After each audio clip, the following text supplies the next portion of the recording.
നിങ്ങളുടെ മോഹത്തിന് കഥ പറഞ്ഞുതരോ? ഉപ്പുപ്പാക്ക് മുഹബത്തുണ്ടായിരുന്നെന്ന് അനക്കെന്താ ഉറപ്പ്?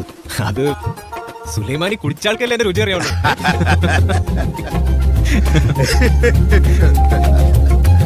എന്റെ 18ാം വയസ്സില് ഞാൻ നമ്മളെ ഉസ്താദിന്റെ കൂടെ ചേർന്ന് കൊല്ലം മൗലവിന്റെ മോടെ നിക്കാഹിന് ബിരിയാണി ഉണ്ടാക്കാൻ കൂടിയതാ.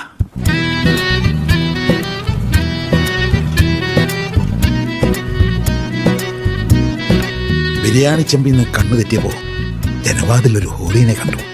കൂട്ടിലടിച്ച കിളിയെ പോലെ എന്റെ നെഞ്ചില് എന്തോ ഒന്ന് വല്ലാതെ പഠിക്കാൻ തുടങ്ങി. അതുവരെ ഉണ്ടായതെല്ലാം ആ നിമിഷത്തിലേക്ക് വന്നു നിന്ന പോലെ. ആരായിരുന്നത്?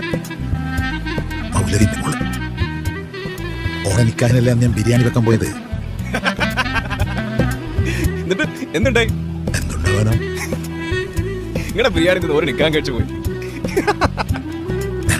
അനക്കാരോട് മുഹബത്ത് തോന്നിട്ടില്ലേ? എനക്ക് അങ്ങനെ ഒന്നുമില്ല.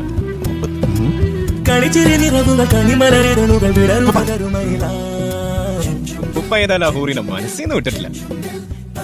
മോനെ പൈസി, എന്താ ഉപ്പ? ആ ഹൂറി ആരാണെന്നറിയോ? എന്റെ ഉമ്മ. വാതിലിൽ കാതോർത്തു നീ നിന്നില്ലേ.